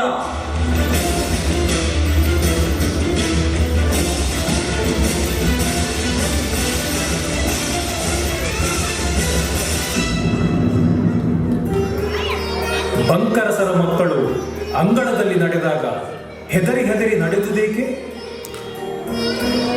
ಪ್ರಭುಗಳು ಕ್ಷಮಿಸಬೇಕು. ಸಸ್ಯಗಳ ನಡುವಿನ ಕಿರುದಾರಿಯಲ್ಲಿ ವೇಗವಾಗಿ ನಡೆಯುವುದಾಗಲಿಲ್ಲ. ಎಚ್ಚರವಾಗದಿದ್ದರೆ ಸಸಿಗಳು ಕಾಲು ತುಳಿತಕ್ಕೆ ಸಿಕ್ಕು ಹಾಳಾಗುತ್ತಿದ್ದವು. ಸಸಿಗಳ ಮೇಲೆ ಅಷ್ಟು ಪ್ರೀತಿಯಲ್ಲ ಪ್ರಭು, ಗೌರವ. ಬಂಕರಸರ ಮಕ್ಕಳಿಗೆ ತಕ್ಕ ಹಾಗೆ ಮಾತಾಡಿದ್ದೀರಿ. ನಿಮ್ಮನ್ನು ಹಡೆದವರ ಶ್ರಮ ಸಫಲವಾಯಿತು. ಈ ಪರೀಕ್ಷೆಯಲ್ಲಿ ಲೋಕಾದಿತ್ಯರು ಜಯಶೀಲರಾಗಿದ್ದಾರೆ. ಆದುದರಿಂದ ಅವರಿಗೆ ಸೇನಾಧಿಪತ್ಯವನ್ನು ಕೊಡಬಹುದೆಂಬುದು ನಮ್ಮ ಅಭಿಪ್ರಾಯ. ನಮ್ಮ ಈ ಅಭಿಪ್ರಾಯ ಸಚಿವ ಮಂಡಳಿಗೂ ಉಳಿದ ದಳಪತಿಗಳಿಗೂ ಒಪ್ಪಿಗೆಯಾಗಿದೆಂದು ನಾವು ನಂಬಿದ್ದೇವೆ. ವಿರುದ್ಧಾಭಿಪ್ರಾಯವುಳ್ಳವರಿದ್ದರೆ ನಿಸ್ಸಂಶಯವಾಗಿ ನಿರ್ಭಯವಾಗಿ ಸೂಚಿಸಬಹುದು. ಮಹಾಪ್ರಭುಗಳಲ್ಲಿ ನನ್ನದೊಂದು ಭಿನ್ನ. ಏನು ಹೇಳಿ? ಅಭಿನಯವನ್ನು ಮನ್ನಿಸಬೇಕು. ಇಲ್ಲಿ ನೆರೆದ ಹಿರಿಯರಲ್ಲಿ ನಾನು ವಯಸ್ಸಿನಲ್ಲಿ ಯೋಗ್ಯತೆಯಲ್ಲಿ ತುಂಬಾ ಚಿಕ್ಕವರು. ಆದುದರಿಂದ ಚಕ್ರವರ್ತಿಗಳು ಹಿರಿಯರು ಯಾರನ್ನಾದರೂ ಅಧಿಪತ್ಯಕ್ಕೆ ನೇಮಿಸಿದರೆ ನಾನವರ ಅನುಚರನಾಗಿ ನಿಮ್ಮ ಋಣ ತೀರಿಸುತ್ತೇನೆ. ನನ್ನ ಮೇಲೆ ಕೃಪೆ ತೋರಿದ ಸಿಂಹಾಸನದ ಕೀರ್ತಿಗೆ ಕಳಂಕ ಬರದಂತೆ ಪ್ರಭುಗಳ ಉಪ್ಪು ತಿಂದು ಬೆಳೆದ ಮೈಯನ್ನು ಸಮರಾಂಗಣದಲ್ಲಿ ಸವೆಸುತ್ತೇನೆ. ಈ ಮನ್ನಣೆಯನ್ನು ಪ್ರಭುಗಳು ಅನುಗ್ರಹಿಸಬೇಕು. ವೀರಕ್ಕೆ ವಿನಯ ಭೂಷಣವೆಂದು ಆಡುತ್ತಾರೆ. ಅದರ ಸೊಗಸನ್ನು ನಾವಿಂದು ಲೋಕಾದಿತ್ಯರ ನಡೆ ನುಡಿಯಲ್ಲಿ ಕಂಡು ಸಭೆ ಆನಂದಿಸಿದೆ. ಚಕ್ರವರ್ತಿಗಳು ಅನುಗ್ರಹಿಸಿದ ಗೌರವಕ್ಕೆ ಲೋಕಾದಿತ್ಯರು ಸರ್ವಥಾ ಪಾತ್ರರೆಂಬುದು ಸಭೆಗೆ ನಂಬಿಕೆಯಾಗಿದೆ. ಸಭೆಯ ಆಯ್ಕೆಯನ್ನು ಲೋಕಾದಿತ್ಯರು ಸ್ವೀಕರಿಸಬೇಕು. ನಿಜ ನಿಜ ನಿಜ. ಮಹದಾಶೀರ್ವಾದ ಪ್ರಭು. ನಾನು ನಿಮ್ಮ ಕರುಣೆಯ ಕಂದ. ಗೆಲುವಾಗಲೆಂದು ಹರಸಿ ಈ ಸಿಂಹಾಸನಕ್ಕೆ ನನ್ನ ಮೈ ಮೀಸಲು. ನನ್ನ ಹೃದಯ ಚಕ್ರವರ್ತಿಗಳ ಪಾದಾರವಿಂದಕ್ಕೆ ಅರ್ಪಿತ.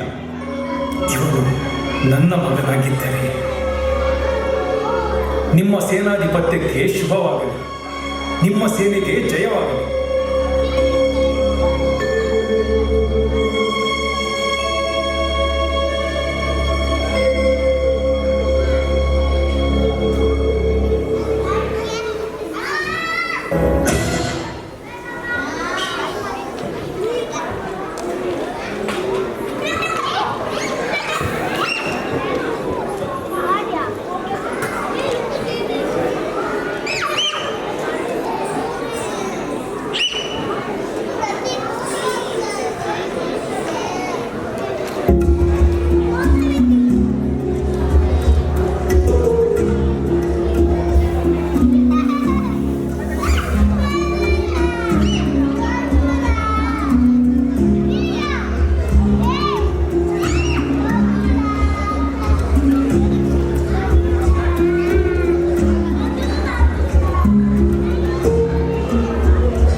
ಮದುವೆಯಾಗಿದ್ದ ನನ್ನ ರಸ ಪೊಳಲಚೋರ, ಹೆಸರಿಗೆ ರಾಷ್ಟ್ರಕೂಟರ ಸಾಮಂತರು. ಈ ನೃಪತುಂಗನ ಬೆನ್ನಲ್ಲಿ ಹೊಕ್ಕು ಕರುಳಿರಿದು ಗಂಗರ ಹಿತ ಬಗೆಯಲು ಅದೆಷ್ಟು ಸಮಯದಿಂದ ನನ್ನ ರಸ ಕಾಯುತ್ತಿದ್ದರು. ಈಗ ಸಮಯ ಬಂದಿದೆ. ತಂದೆ ಮಗನ ನಡುವೆಯಾದ ವಿರಸ. ಶಂಕರಗಣನ ಮುಖಾಂತರ ರಾಜಕುಮಾರನ ಭೇಟಿ ಮಾಡುತ್ತೇನೆ.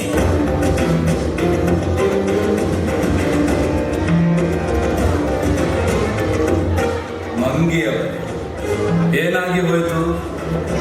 ಸೇನಾಧಿಪತ್ಯ ಚಕ್ರವರ್ತಿಗಳ ಆಪ್ತರಿಗೆ ನೆಂಟರಿಗೆ ಮೀಸಲು ಎಂದು ನಾನು ಆಲೋಚಿಸಿದ್ದೆ. ಆದರೆ ಅದು ಬಂಕರಸರ ಮಗ ಲೋಕಾದಿತ್ಯನಿಗೆ.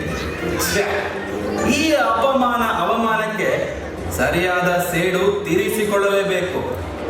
ಹೌದು ಶಂಕರಗಣರೇ, ತಾವು ಅನಾರೋಗ್ಯದ ನೆಪ ಮಾಡಿ ನಾಳೆ ಹೊರಡಲಿರುವ ಸೇನೆಯೊಂದಿಗೆ ನೀವು ಹೋಗದೆ ರಾಜಕುಮಾರನೊಂದಿಗೆ ಹೇಗಾದರೂ ಮಾಡಿ ಭೇಟಿಯಾಗಿ ಅವರ ಆಪ್ತತೆ ಬೆಳೆಸಿ ಆತನ ಮನಸ್ಸನ್ನು ಚಕ್ರವರ್ತಿಗಳ ವಿರುದ್ಧ ತಿರುಗಿಸಲೇಬೇಕು.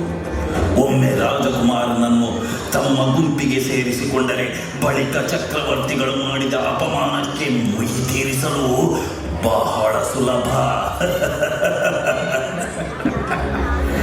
ಸರಿ, ಹಾಗೆ ಮಾಡುತ್ತೇನೆ.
ನನ್ನ ಪ್ರೇಮದ ಪಾರಿತೋಷಕವನ್ನು ನಿರಾಕರಿಸಬೇಡ ಜಯಂತಿ. ನಿರಾಕರಣೆ ಅಲ್ಲ ಪ್ರಭು. ನಿಮ್ಮ ಈ ಚರಣದಾಸಿಗೆ ಇದಾವುದರಿಂದಲೂ ತೃಪ್ತಿಯಾಗದು. ತಾವು ಚಕ್ರವರ್ತಿಗಳಾಗಿ ಸಿಂಹಾಸನದ ಮೇಲೆ ವಿರಾಜಿಸುವುದನ್ನು ನೋಡಬೇಕೆಂಬುದೇ ನನಗಿರುವ ಬಯಕೆ. ಆ ಬಯಕೆ ತೀರಿದರೆ ನಾನು ತೃಪ್ತಳಾಗುತ್ತೇನೆ. ಆ ದಿನ ಎಂದು ಬರುವುದು, ಅಥವಾ ನನ್ನ ಬಯಕೆಯಾಗಿಯೇ ಉಳಿಯುವುದೋ ಏನೋ. ಏಕಷ್ಟು ನಿರಾಶೆ ಜಯಂತಿ. ರಾಜಕುಮಾರನಾಗಿ ಜನಿಸಿದವನು ಚಕ್ರವರ್ತಿಯಾಗುವುದು ತಪ್ಪುವುದೇ? ತಾವು ಹೀಗೆ ಇದ್ದರೆ ತಪ್ಪುವುದೇನೋ ಎಂದು ನನಗೆ ಭೀತಿ. ನಾನು ಹೇಗಿದ್ದೇನೆ? ನಿಮಗೆ ಚಕ್ರವರ್ತಿ ಪದವಿ ಬೇಡವಾದಂತಿದೆ. ನಿನ್ನ ಪ್ರೇಮಕ್ಕಿಂತ ಬೇರೆ ಚಕ್ರವರ್ತಿ ಪದವಿ ಬೇಕೇ ಜಯಂತಿ? ನನ್ನ ಪ್ರೇಮ ನಿಮಗೇ ಮೀಸಲು ಪ್ರಭು. ನನ್ನ ಹೃದಯವನ್ನಾಳಿದಂತೆ ತಾವು ಈ ರಾಜ್ಯವನ್ನು ಆಳಬೇಕು. ಹೇಗೆ ಪ್ರಯತ್ನ ಮಾಡುವುದು ಜಯಂತಿ? ಅದಕ್ಕೆ ಅಡ್ಡಿಯಾಗಿರುವವರನ್ನು ವಿರೋಧಿಸಿ. ಅಪ್ಪಾಜಿಯವರ ಮೇಲೆ ಕೈ ಮಾಡದೆ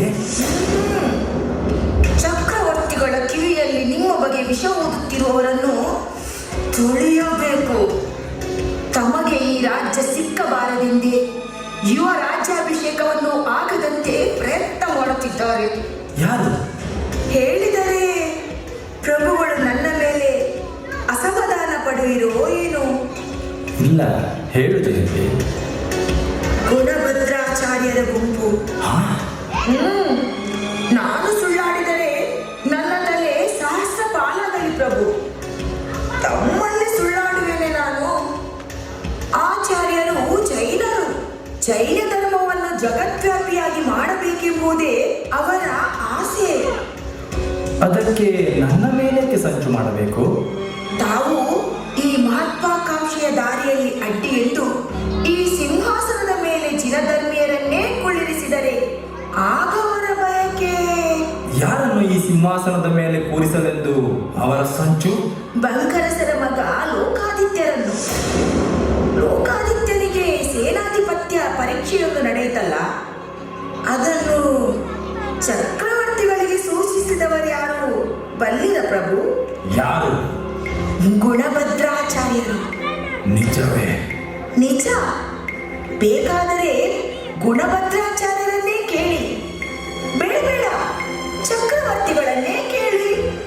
ಲೋಕಾದಿತ್ಯ ಸಿಂಹಾಸನಕ್ಕೆ ಕಣ್ಣು ಹಾಕಿದರೆ ರಾಜಧಾನಿಯ ಮನೆ ಮನೆಯು ಕೋಟೆಯಾಗುತ್ತದೆ ಜಯಂತಿ. ಈ ಜನರ ನಿಷ್ಠೆಯನ್ನು ನಾನು ಬಲ್ಲೆ. ನಾನೂ ಬಲ್ಲೆ. ಅದಕ್ಕಾಗಿಯೇ ಈ ಜನರಲ್ಲಿ ರಾಜಕುಮಾರ ಅಯೋಗ್ಯನೆಂದು ಸಾರುತ್ತಿರುವುದು. ಓಲಗದಲ್ಲಿ ಚಕ್ರವರ್ತಿಗಳಿಂದಲೇ ರಾಜಕುಮಾರನಿಗೆ ಅಪಮಾನ ಮಾಡಿಸಿದ ಉದ್ದೇಶವೂ ಅದೇ. ಒಂದು ಕಡೆ ಲೋಕಾದಿತ್ಯನನ್ನು ಜನಪ್ರಿಯನನ್ನಾಗಿ ಮಾಡುವುದು, ಇತ್ತ ಕಡೆ ರಾಜಕುಮಾರನನ್ನು ಕೀಳುಗಳೆಯುವುದು. ಇದೆರಡು ಸಂಚಿನ ಎರಡು ಮುಖ ಪ್ರಭು. ನನ್ನ ದೊರೆ ಜನಜನದ ದೊರೆಯೂ ಆಗಿ ಮೆರೆಯಬೇಕೆಂಬುದೇ ನನ್ನ ಬಯಕೆ. ಶಂಕರಗಣ ಮಂಗಿ ಅರಸರು ಅದಕ್ಕಾಗಿಯೇ ಯತ್ನಿಸುತ್ತಿದ್ದಾರೆ. ನೀವು ಮಾಡಬೇಕಾದುದು ಒಂದೇ ಪ್ರಭು.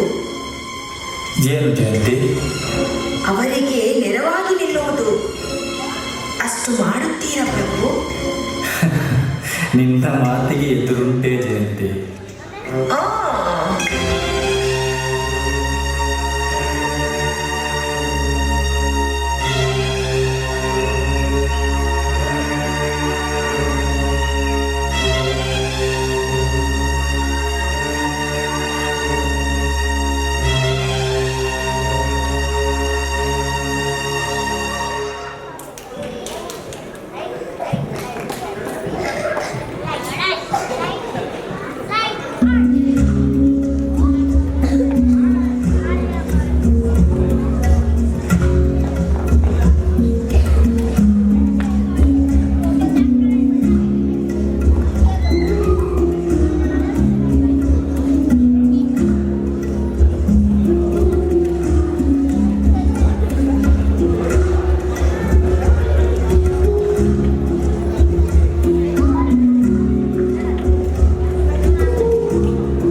ಈ ಹೆಸರನ್ನು ನಮ್ಮ ಮಗನಿಗೆ ಇಡಬಾರದಿತ್ತು. ರಾಷ್ಟ್ರಕೂಟರ ಭವ್ಯ ಪರಂಪರೆಯ ಘನತೆ ಗೌರವಗಳಿಗೆ ಮಸಿ ಹಚ್ಚಲು ಹವಣಿಸುತ್ತಿರುವ ರಾಜದ್ರೋಹಿ, ರಾಷ್ಟ್ರದ್ರೋಹಿ ನಮ್ಮ ಮಗ. ಕರ್ಮ ಚಾಂಡಾಲನಿಗೆ ಒಬ್ಬ ರಾಕ್ಷಸನ ಹೆಸರಿಡಬೇಕಿತ್ತು. ಭೂತ ಪ್ರೇತ ಪಿಶಾಚಿಯ ಹೆಸರಿಡಬೇಕಿತ್ತು. ಬದಲಾಗಿ ಭಗವಂತ ಶ್ರೀಕೃಷ್ಣನ ಹೆಸರಿಟ್ಟು ಬಹುದೊಡ್ಡ ತಪ್ಪು ಮಾಡಿಬಿಟ್ಟೆ.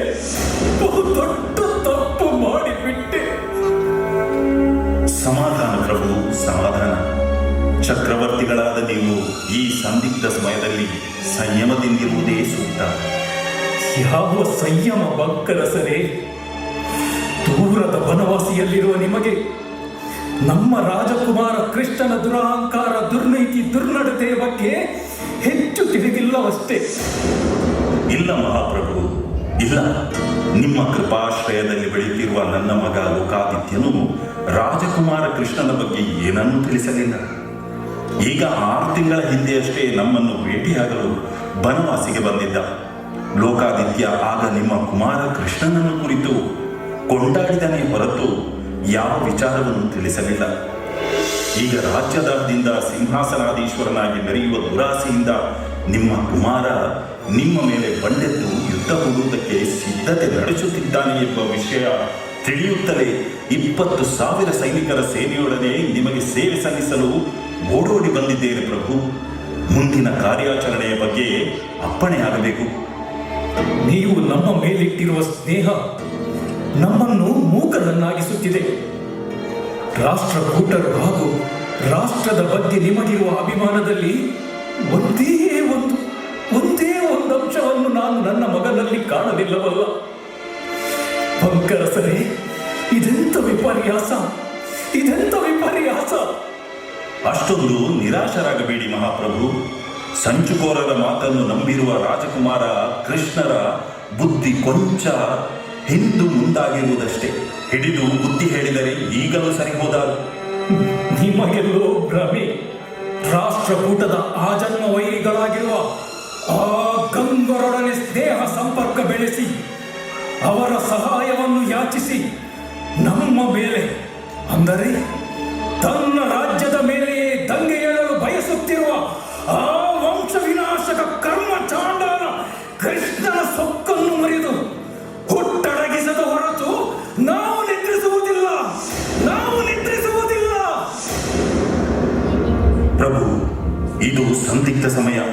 ರಾಜ್ಯದ ಮೇಲೆ ಬಂಡೆತ್ತಿರುವ ನಿಮ್ಮ ಕುಮಾರನನ್ನು ಬಗ್ಗು ಬಡಿಯಲು ನೀವೇ ಖುದ್ದಾಗಿ ಸಮಾರಾಂಗಣಕ್ಕೆ ಹೋಗುವ ಅಗತ್ಯವೂ ಇಲ್ಲ. ಆ ಕೆಲಸವನ್ನು ಮಾಡಲು ನಾನಿದ್ದೇನೆ. ನಮ್ಮ ಸೈನಿಕರಿದ್ದಾರೆ. ಗಂಗರ ರುಂಡಗಳನ್ನು ಕಡಿದು ಚೆಂಡಾಡಲು ಹಪಹಪಿಸುತ್ತಿರುವ ಸೈನಿಕರೊಡನೆ ದಳಪತಿ ಲೋಕಾದಿತ್ಯ ನನಗಾಗಿ ಕಾಯುತ್ತಾ ಗಡಿಯಾಚೆ ನಿಂತಿದ್ದಾನೆ. ಹೊರಡಲು ಅಪ್ಪಣೆ ಕೊಡಿ, ಆಶೀರ್ವದಿಸಿ. ಆ ಮನೆ ಮುರುಕನಿಗೆ ನೀವು ಮರುಕ ಮರ್ಯಾದೆಯನ್ನು ಯಾವ ರೀತಿಯಿಂದಲೂ ತೋರಿಸಬೇಕಾದ ಅಗತ್ಯ ಇಲ್ಲ ಬಂಕರಸರೇ. ಅವನು ಸಿಗುತ್ತಲೇ ಆ ರಾಜದ್ರೋಹಿಯನ್ನು ಸರಪಳಿಗಳಿಂದ ಬಿಗಿದು ಬಂಧಿಸಿ ಎಳೆದು ತಂದು ನಮಗೊಪ್ಪಿಸಿ ಆ ಶ್ವಾನವನ್ನು ಹೇಗೆ ಶಿಕ್ಷಿಸಬೇಕೆಂಬುದನ್ನು ನಾವು ತೀರ್ಮಾನಿಸುತ್ತೇವೆ. ಇನ್ನು ಬೇಗ ಹೊರಡಿ, ಆದಷ್ಟು ಬೇಗ ಹೊರಡಿ. ವಿಜಯೋತ್ಸವದಿಂದ ಹಿಂದಿರುಗಿ. ಭುವನೇಶ್ವರಿಯ ಕೃಪೆ ನಿಮ್ಮ ಮೇಲಿರಲಿ.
ನೃಪತುಂಗ ಚಾವಡಿಯಲ್ಲೇ ಬಿಡಾರ ಮಾಡಿ ಕತ್ತಿ ಹಿಡಿದು ಕಾಯುತ್ತಿದ್ದಾರಂತೆ. ಎಲ್ಲೆಲ್ಲೂ ಬಹುಮಾನ, ಭಯಂಕರ ಶಿಕ್ಷೆಗಳ ಕಟ್ಟಪಣೆ, ಕಾವಲು ಪಡೆಯವರೊಡನೆ ಸುತ್ತುವ ನಾಯಿಗಳ ಮೊರೆತ.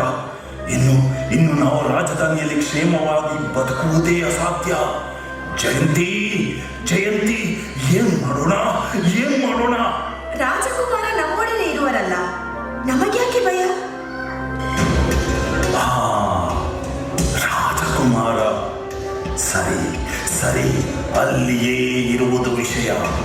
ಶಂಕರಗಣ ಅವನ ತಂಗಿಯನ್ನು ಕೃಷ್ಣನಿಗೆ ಕೊಟ್ಟು ಮದುವೆ ಮಾಡಿಸಿದ್ದಾನೆ. ಅಲ್ಲದೆ ಅವನಿಗೆ ನಮ್ಮ ಮೇಲೆ ಅನುಮಾನ. ಮೊನ್ನೆ ನಡೆದ ಯುದ್ಧದಲ್ಲಿ ಸೋತು ಬಂದ ಶಂಕರಗಣ ತನ್ನ ಸೋದರಿಯ ಸಲುವಾಗಿ ರಾಜಕುಮಾರರನ್ನು ರಕ್ಷಿಸುವ ಸಾಧ್ಯತೆ ಇದೆ. ಹಾಗಾಗಿ ಜಾಗ್ರತೆ ಜಯಂತಿ, ಏನಾದರೂ ಮಾಡಿ ರಾಜಕುಮಾರನನ್ನು ಸಾಯಿಸಲೇಬೇಕು. ಉಪಾಯ ಮಾಡು. ಶಂಕರಗಣರು ರಾಜಕುಮಾರನನ್ನು ಅವನ ಕಡೆಗೆ ಸೆಳೆಯಬಹುದೆಂದಾದರೆ ನಾನು ಉಪಾಯ ಮಾಡುತ್ತೇನೆ. ನೀವಿನ್ನು ಹೊರಡಿ. ಜಯದ ಆಸೆ ಕಷ್ಟ ಸಾಧ್ಯ.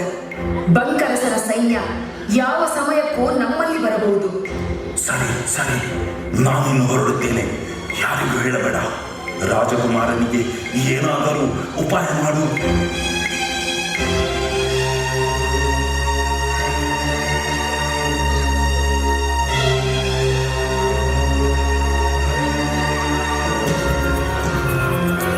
ಜಯಂತಿ,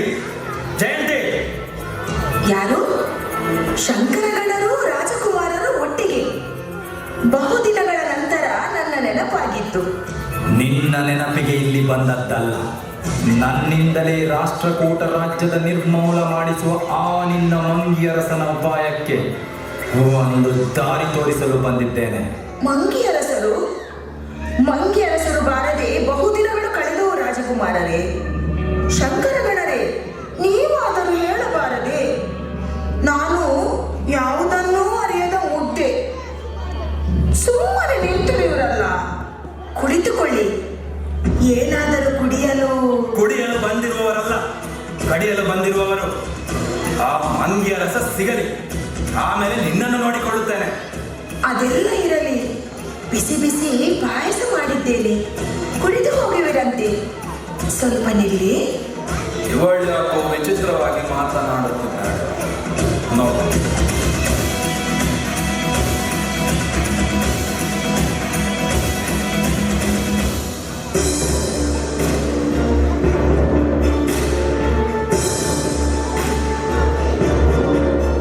ಆ ಪಾಯಸವನ್ನು ನೀನು ಕುಡಿ ಒಮ್ಮೆ.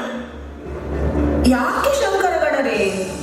ರಾಜಕುಮಾರರಿಗೆ ಎಷ್ಟೋ ಸಾರಿ ಪಾಯಸ ಕೊಟ್ಟಿದ್ದೇನೆ. ಒಮ್ಮೆ ಕೇಳಿ. ನನ್ನ ಮೇಲೆ ಅನುಮಾನವೇ? ಅನುಮಾನವಲ್ಲ, ಖಚಿತ. ನೀನು ಮಂಗಿಯ ಮಾತಿಗೆ ಏನು ಬೇಕಾದರೂ ಮಾಡುವವಳು. ಕುಡಿದು ತೋರಿಸು. ಬೇಡ, ಕುಡಿ. ಬೇಡ.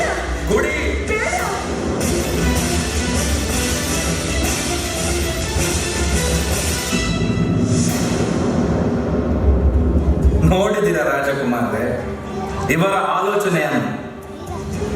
ನನ್ನ ಸಹೋದರಿಯ ಸಲುವಾಗಿ ಇದೆಲ್ಲ ಮಾಡಲೇಬೇಕಾಯಿತು. ದ್ರೋಹಿಗಳು, ಎಂತವರ ಸಹವಾಸ ಮಾಡಿದೆ ನಾನು. ಛೆ! ನಾವಿನ್ನು ಆ ದ್ರೋಹಿ ಮಂಗಿ ಎಲ್ಲಿಯೇ ಇದ್ದರೂ ಹುಡುಕಿ ತಲೆ ಕಡಿಯುತ್ತೇವೆ.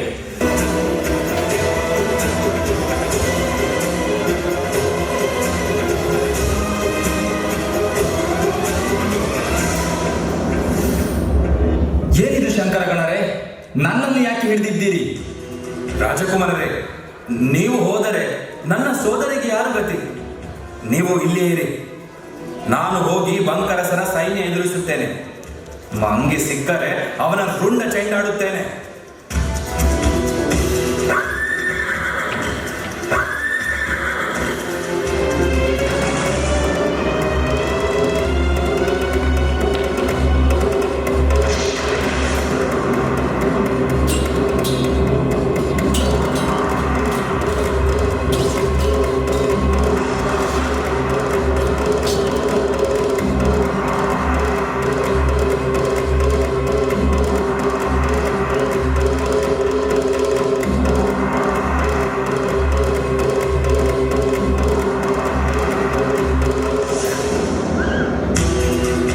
ರಾಜಕುಮಾರರು ಸಮರಾಂಗಣದಲ್ಲಿ ಹೋರಾಡಿ ಸಾಯುವ ನಿಶ್ಚಯ ಮಾಡಿದ್ದರು. ಆ ನಿಶ್ಚಯದಿಂದ ಅವರನ್ನು ಉಳಿಸುವುದಕ್ಕಾಗಿ ಅವರನ್ನು ಬಂಧನದಲ್ಲಿಡಲಾಯಿತು. ಅವರನ್ನು ಕ್ಷೇಮವಾಗಿ ತಮಗೆ ಒಪ್ಪಿಸಬೇಕೆಂದು ಛೇದಿಯ ರಾಜಕುಮಾರರಾದ ಶಂಕರಗಣರ ಅಪ್ಪಣೆಯಾಗಿತ್ತು. ಅದರಂತೆ ನಡೆದುಕೊಳ್ಳುತ್ತಿದ್ದೇವೆ. ರಾಜಕುಮಾರರು ನಮ್ಮನ್ನು ಕ್ಷಮಿಸಬೇಕು. ರಾಷ್ಟ್ರಕೂಟ ರಾಜ್ಯವನ್ನು ವಿಧ್ವಂಸ ಮಾಡುವ ಬಯಕೆ ನಮ್ಮ ರಾಜಕುಮಾರರಾದ ಶಂಕರಗಣರಿಗೆ ಇರಲಿಲ್ಲ. ತಾವಿದ್ದು ಲೋಕಾದಿತ್ಯರನ್ನು ಚಕ್ರವರ್ತಿಗಳು ಸೇನಾಧಿಪತಿಯನ್ನಾಗಿ ಮಾಡಿದರಲ್ಲ ಎಂಬ ಸಿಟ್ಟಿನಿಂದ ರಾಜಕುಮಾರರನ್ನು ಚಕ್ರವರ್ತಿಯಾಗಿ ಮಾಡಿ ತಾವು ಸೇನಾಧಿಪತಿಯಾಗಿ ಮೆರೆಯಬೇಕು ಎಂಬ ಏಕೈಕ ಉದ್ದೇಶದಿಂದ ಅವರು ಮಂಗಿಯ ಒಳಸಂಚಿನಲ್ಲಿ ಸೇರಿದರು. ಆದರೆ ಮಂಗಿಯ ನಿಜವಾದ ಉದ್ದೇಶ ಅರಿವಾದ ಮೇಲೆ ಅವರಿಗೆ ಬದುಕುವ ಆಸೆ ಉಳಿಯಲಿಲ್ಲ. ತಮ್ಮ ಪಾಪಕ್ಕೆ ಸಾವೊಂದೇ ಪ್ರಾಯಶ್ಚಿತ ಎಂದು ಅರಿತು ಸಮರಾಂಗಣದಲ್ಲಿ ಮೃತ್ಯುವನ್ನಾಲಂಘಿಸಿದರು. ಛೇ, ಅನ್ಯಾಯವಾಯಿತು. ರಾಜಕುಮಾರರು ನಮ್ಮ ನಿಷ್ಠೆಯನ್ನು ಸಂದೇಹಿಸಬಾರದು. ನಾವು ರಾಷ್ಟ್ರಕೂಟ ಸಿಂಹಾಸನದ ಆಳುಗಳು. ನಾನು ತಮ್ಮ ಬಂದಿ. ನನ್ನ ಬಗ್ಗೆ ಚಕ್ರವರ್ತಿಗಳ ಅಪ್ಪಣೆಯಾದಂತೆ ನಡೆದುಕೊಳ್ಳುತ್ತೇನೆ.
ಇಂದಿನ ವಿಚಾರಣೆ ಎಂದಿನಂತಹುದಲ್ಲ, ವಿಶೇಷ ರೀತಿಯದು. ಮೊದಲು ಧರ್ಮಾವತಾರರಲ್ಲಿ ಹೇಳಬೇಕಾದ ಮಾತೊಂದಿದೆ. ಅಪ್ಪಣೆ ಕೊಡಿಸಬೇಕು. ಸಾಧಾರಣವಾಗಿ ಧರ್ಮಪೀಠದ ಮೇಲೆ ಕುಳಿತು ತೀರ್ಪು ಕೊಡುವ ಅಧಿಕಾರ ನಮಗೆ ಕೊಡಲ್ಪಟ್ಟಿದೆ. ಆದರೆ ಇಂದು ಅಪರಾಧಿಗಳಾಗಿ ನಿಂತಿರುವವರು ರಾಜಕುಮಾರರು, ತೀರ್ಪು ಕೊಡಬೇಕಾದವರು ಅವರ ತಂದೆ. ಆದ್ದರಿಂದ ನ್ಯಾಯ ಪರಿಪಾಲನೆಯಾಗುವುದಿಲ್ಲ ಎಂಬ ಸಂಶಯ ಯಾರಿಗಾದರೂ ಇದ್ದಲ್ಲಿ ತಮ್ಮ ಅಭಿಪ್ರಾಯವನ್ನು ತಿಳಿಸಬೇಕು. ಚಕ್ರವರ್ತಿಗಳ ನಿಷ್ಪಕ್ಷಪಾತ ಬುದ್ಧಿಯಲ್ಲಿ ನಮಗೆ ನಂಬಿಕೆ ಇದೆ. ಸಭೆಯ ಪರವಾಗಿ ನಾನು ಹೇಳುತ್ತೇನೆ, ಎಂದಿನಂತೆ ಪ್ರಭುಗಳು ನ್ಯಾಯಪೀಠ ಅಲಂಕರಿಸಬಹುದು. ಈ ವಿಶ್ವಾಸಕ್ಕಾಗಿ ಸಭೆಗೆ ನಾವು ಕೃತಜ್ಞರಾಗಿದ್ದೇವೆ. ಅಪರಾಧಿಗಳಿಗೂ ಈ ವಿಷಯದಲ್ಲಿ ಅಭಿಮತ ವ್ಯಕ್ತಪಡಿಸುವ ಅಧಿಕಾರವಿದೆ. ಹೇಳಬೇಕು, ಸಭೆಯ ಮಾತು ಅವರಿಗೂ ಮಾನ್ಯವೇ? ಚಕ್ರವರ್ತಿಗಳ ನ್ಯಾಯದೃಷ್ಟಿಯಲ್ಲಿ ನಮಗೂ ನಂಬಿಕೆ ಇದೆ. ಈ ಆಪಾದನೆ ವಿಷಯದಲ್ಲಿ ಅಪರಾಧಿ ಏನಾದರೂ ಹೇಳುವುದಿದೆಯೇ? ಇಲ್ಲ. ಈ ಆಪಾದನೆಗಳೆಲ್ಲವೂ ನಿಜವೆಂದು ಅಪರಾಧಿ ಒಪ್ಪುತ್ತಾನೆಯೇ? ಆಪಾದನೆಗಳೆಲ್ಲವೂ ನಿಜ. ತನ್ನ ಪರವಾಗಿ ಅಪರಾಧಿ ಏನಾದರೂ ಹೇಳುವುದಿದ್ದರೆ ಹೇಳಬಹುದು. ಹೇಳುವುದು ಏನೂ ಇಲ್ಲ. ಧರ್ಮಪೀಠ ತೀರ್ಪು ಕೊಡಬಹುದು.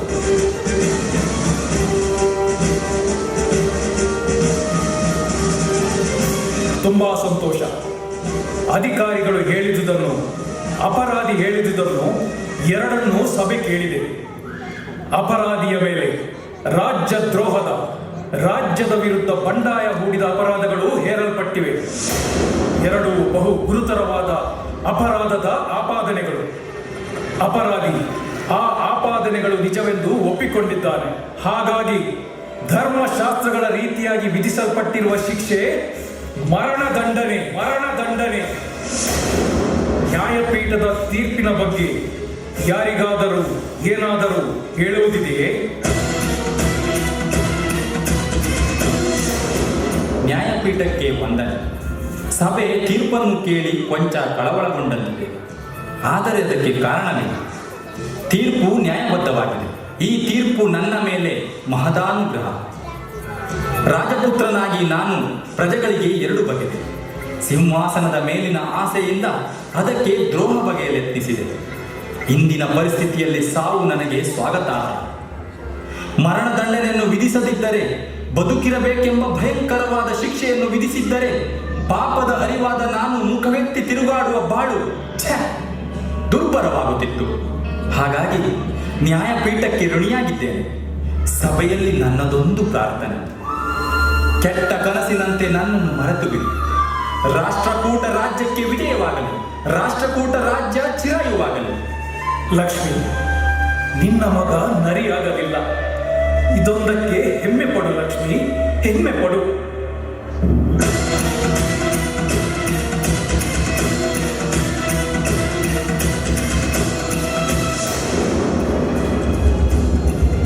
ರಾಜಸ್ತ್ರೀಯರು ಹೀಗೆ ಬಹಿರಂಗವಾಗಿ ಸಭೆಗೆ ಬರಬಾರದು. ಆದರೂ ಅನಿವಾರ್ಯವಾಗಿ ಬರಬೇಕಾಗಿ ಬಂದ ನನ್ನ ಅವಿನಯವನ್ನು ಮನ್ನಿಸಿ ನನ್ನ ಮನವಿಯನ್ನು ಆಲಿಸಬೇಕು. ನೀನಾರು ತಾಯಿ, ನಿನಗೆ ಈ ನ್ಯಾಯಪೀಠದಿಂದ ಏನಾಗಬೇಕು? ಪ್ರಭು, ನಾನು ಚೇರಿಯ ರಾಜಕುಮಾರಿ, ಮರಣದಂಡನೆಗೆ ಗುರಿಯಾದ ಅಪರಾಧಿಯ ವಿವಾಹಿತ ಸ್ತ್ರೀ. ನ್ಯಾಯವನ್ನು ಬೇಡಿ ತಮ್ಮೆದುರು ಬಂದಿದ್ದೇನೆ. ನ್ಯಾಯವನ್ನು ದಯಪಾಲಿಸಬೇಕು. ನೀನಾಡುತ್ತಿರುವ ಮಾತು ನಿಜವೇ ರಾಜಕುಮಾರಿ? ಆಕೆ ಆಡುತ್ತಿರುವ ಮಾತು ನಿಜ. ನಮಗೇಕೆ ಹೇಳಲಿಲ್ಲ? ಹೇಳಬೇಕೆಂದಿದ್ದೆ, ಆದರೆ ಪ್ರಭುಗಳು ಯಾವ ಮಾತಿಗೂ ಅವಕಾಶ ಕೊಡಲಿಲ್ಲ. ಪ್ರಭುಗಳು ಧರ್ಮಾವತಾರರು, ತಮ್ಮ ತೀರ್ಪಿಗೆ ಎದುರಾಡುವುದಿಲ್ಲ. ಆದರೂ ನಿರಪರಾಧಿಯಾದ ನನಗೆ ಭಯಂಕರ ಶಿಕ್ಷೆ ವಿಧಿಸಿದ್ದೀರಿ. ಅದರಿಂದ ಬಿಡುಗಡೆ ಮಾಡಿ ಎಂದು ಬೇಡಲು ಬಂದೆ. ನಿನಗೆ ನಾವು ಶಿಕ್ಷೆ? ಆದರೆ ಅಪರಾಧಿಗೆ ದಂಡನೆ ಮಾಡದಿರುವುದು ಸಾಧ್ಯವಿಲ್ಲ ರಾಜಕುಮಾರಿ. ದಂಡನೆ ಮಾಡಬಾರದೆಂದು ಬೇಡುವುದಿಲ್ಲ. ಯಾವ ಅಪರಾಧಕ್ಕಾಗಿ ಅವರಿಗೆ ಮರಣದಂಡನೆ ವಿಧಿಸಿದಿರೋ ಅದೇ ಅಪರಾಧಕ್ಕಾಗಿ ನನಗೂ ಮರಣದಂಡನೆಯನ್ನು ವಿಧಿಸುವ ಕೃಪೆ ಮಾಡಬೇಕು. ಮಾತು ಅತಿಯಾಗಿ ಆಡಿದೆ, ಕ್ಷಮಿಸಿ. ವೈದವ್ಯದ ಭೀತಿಯಿಂದ ಬಿಡುಗಡೆ ಮಾಡಿ, ಶಿಕ್ಷೆಯ ಅನುಗ್ರಹ ಮಾಡಿ.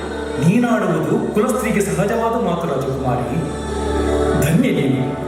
ಆದರೆ ಅಪರಾಧಿಯಾದ ಪತಿಗೆ ವಿಧಿಸಿದ ಶಿಕ್ಷೆಯನ್ನೇ ಸತಿಗೂ ವಿಧಿಸಬೇಕೆಂಬುದು ಯಾವ ಶಾಸ್ತ್ರವೂ ಹೇಳಿಲ್ಲ. ನಿನ್ನ ಬೇಡಿಕೆಯನ್ನು ನಿರಾಕರಿಸಲು ವ್ಯಥೆಯಾಗುತ್ತದೆಯಾದರೂ ಉಪಾಯವಿಲ್ಲ. ನಿನ್ನ ಬೇಡಿಕೆಯನ್ನು ನೆರವೇರಿಸಲು ಸಾಧ್ಯವಿಲ್ಲ. ಆದುದರಿಂದ ಕ್ಷಮಿಸುತ್ತಾಯಿ. ನ್ಯಾಯಪೀಠದ ತೀರ್ಪು ಸಮ್ಮತವಾಗಿದ್ದರೆ ಅಪರಾಧಿಯನ್ನು ಇಲ್ಲಿಂದ ಕರೆದೊಯ್ಯಬಹುದು. ನಾಳೆ ಸೂರ್ಯೋದಯದ ಮೊದಲು ತೀರ್ಪು ಕಾರ್ಯಗತವಾಗಲಿ. ಪ್ರಭುಗಳೇ, ರಾಜಕುಮಾರನನ್ನು ಕ್ಷಮಿಸಬೇಕು. ಅವರಿಗೆ ಬದಲು ನನ್ನ ಪ್ರಾಣ ಕೊಡಲು ಸಿದ್ಧವಾಗಿದ್ದೇನೆ.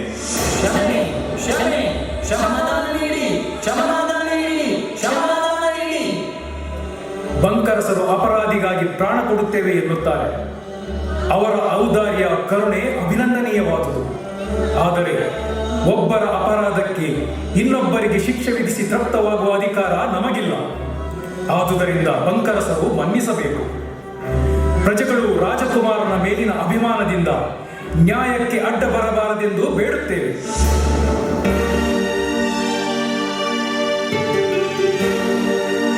ಚಕ್ರವರ್ತಿಗಳು ನ್ಯಾಯಪೀಠದಿಂದ ಕೊಟ್ಟ ತೀರ್ಪು ಧರ್ಮಸಮ್ಮತವಾಗಿದೆ. ಅದು ಸರಿ ಎಂದು ನಾವು ಅನುಮೋದಿಸುತ್ತೇವೆ. ಆದರೆ ಪ್ರಜಾಕೋಟಿ ರಾಜಕುಮಾರರಿಗೆ ಕ್ಷಮೆ ಕೋರಬೇಕೆಂದು ಹೇಳುವುದಾದರೆ ಚಕ್ರವರ್ತಿಗಳು ಪ್ರಜೆಗಳ ಆಜ್ಞೆಯನ್ನು ಮನ್ನಿಸಬೇಕು. ರಾಜಕುಮಾರರಿಗೆ ಕ್ಷಮಾದಾನ ನೀಡಿ. ಆಚಾರ್ಯರು ಅಪ್ಪಣೆಗೊಳಿಸಿದಂತೆ ನಾವು ಪ್ರಜೆಗಳ ಇಚ್ಛೆಯನ್ನು ನೆತ್ತಿಯ ಮೇಲೆ ಹೊತ್ತು ನಡೆಸುವ ಕಾರ್ಯಭಾರಿಗಳು.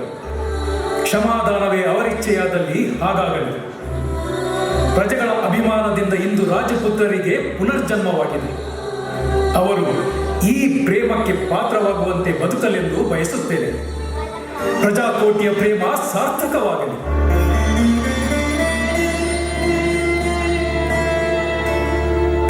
ಇಂದಿನಿಂದ ನಮ್ಮ ಬಾಳು ನಿಮ್ಮ ಸೇವೆಗೆ ಮೀಸಲು. ಅಪ್ಪಾಜಿ, ನೀವು ನನ್ನನ್ನು ಕ್ಷಮಿಸಿದ್ದೀರಾ? ಕೃಷ್ಣ, ಕೃಷ್ಣ, ನಿನ್ನ ಮಾಂಗಲ್ಯ ಭಾಗ್ಯ ದೊಡ್ಡದು ತಾಯಿ. ನನ್ನ ಮಗನನ್ನು ಉಳಿಸಿಕೊಟ್ಟೆ. ಬಾ, ನಿನಗಾಗಿ ಅರಮನೆ ಕಾದಿದೆ.